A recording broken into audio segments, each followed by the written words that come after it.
show. What an exciting show today. We just had on from the owner of Pepperwood Bistro, Stephen Bell, wonderful guy supporting the community. He's integral actually in the community and also supporting the veterans. Now we have a wonderful guest. We have real estate agent representative, Carley HubbelL. Carley, thanks for being on the show today. Thank you. This is great. Now, Carley's a double threat. She's also one of the bartenders here at the bar. That is correct. So she takes care of us every weekend. Great service, great food, big smile all the time. So we really want to thank you for making us feel super comfortable. It's truly my pleasure. Yeah, and Carley also is supporting a fundraiser. As you can see, look at this TV behind us. Wow, TV and gifts beside Carley.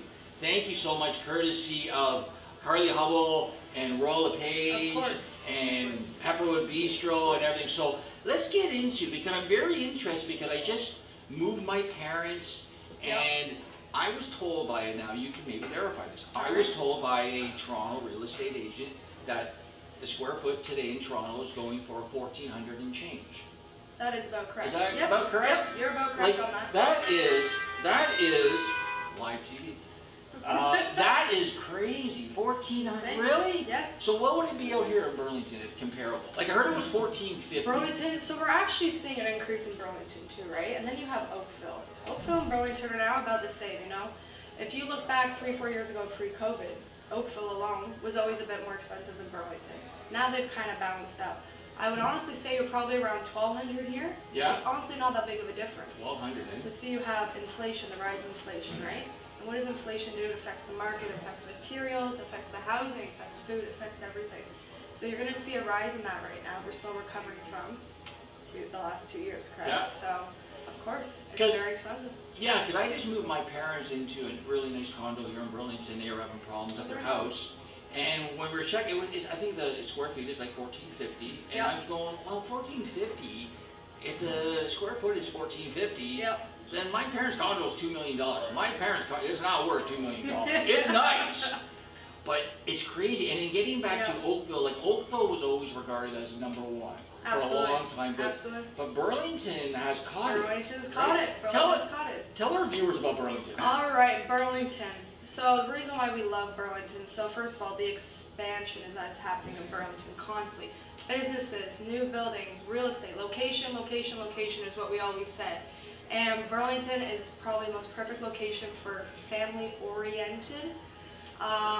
You got your downtown lake, right? Yep. We're here right now at Pepperwood Bistro, Brand Street and Lakeshore. You've got downtown. You've got all the restaurants. You've got all the shops. You've got the parks. It's very family-oriented, and it's continuing to grow every single day. And it's actually rated one of the most safest cities to live in. How affordable is it now, though? Burlington has definitely become more expensive. Yeah. But when it comes to affordability, it's geared to everyone's personal situation, correct? So it's about going to that direct source that knows what they're talking about, that knows the facts, that is an expert in their field, and figure out what is the best answer for me and my personal situation. Versus me and you right here, we're not going to have the same situation, correct? So it's all about just getting those right answers. So tell us now, I have so many questions to ask you, because when I was in my early 20s, okay, and I was newly married, I purchased my first home out in Mississauga in Streetsville. I grew up in East End. East End was too expensive. I used to do some business in the West End, so I purchased my first home. It was 1,778 square feet. I still remember. It was a garage and a half. It was brand new. I loaded it up, and you'll never guess what I paid. Now, this was 1992. Can I take a guess? Take a guess. 1992. 1992. Brand new home. I'm going to say you paid $80,000. No, that's low. I paid I paid 189.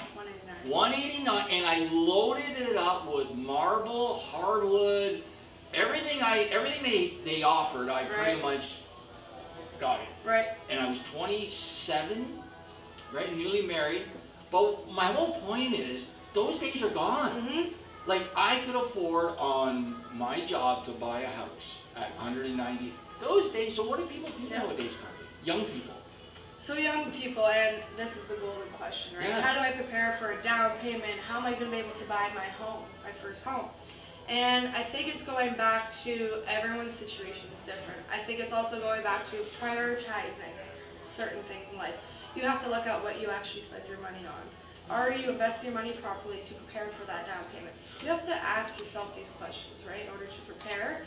And yes, it's tough times right now, right? So the market, you know, it's not in the healthiest shape it's been. But, you know, with the media, you gotta have that person you're able to call and say, hey, I saw this come out today. I have a question. What is the answer to this? You have to have a realtor to call, or a mortgage agent, a lender, somebody that you can call, and you got to see the numbers to paper. Once you see the numbers to paper, everybody's situation is different. But yes, it is tough times. It's hard to stay positive sometimes. We totally understand. But it's about having those conversations. It's about putting the numbers to paper and really just trying to keep a positive headspace. Because I remember when I was buying my house and I sat down with my dad, right? Because obviously you sit with your parents, right? You do your thing. And it worked out that every $100,000 of a mortgage I had to take was $1,000 payment. I don't think that's still the same scenario anymore. No. What do you pay now on $100,000? What would you pay? You would pay now on $100,000. I would say approximately. You're probably around $4,000. Yeah. Yeah. And who can afford that? You're at least double. Who can afford that? At least double. Right? You can't afford like it's crazy times, but this is great. When we come back, I want to talk about the houses on a lakeshore. Absolutely. Which is the gem of Canada. It is. Like I tell you, myself, me and my girlfriend, we take sometimes my mother-in-law because she lives with us now and she's newly to Canada, back in Canada. So we drive along the lakeshore, especially at Christmas time. The houses are like insane. Especially down by the golf course. You ever go on the other way to go west? So when we come back, and then I want to do a real estate scenario with you. So I'm going to pretend I'm a buyer. Blah, blah, blah, right? Sounds good. We're here with Carley HubbelL. She's a real estate sales representative for Royal LePage. Wonderful lady. Check her out. At the end of the interview, she can give all your information so you can come and buy homes off her. So stay tuned. You're watching a special presentation of today's show. We'll be right back.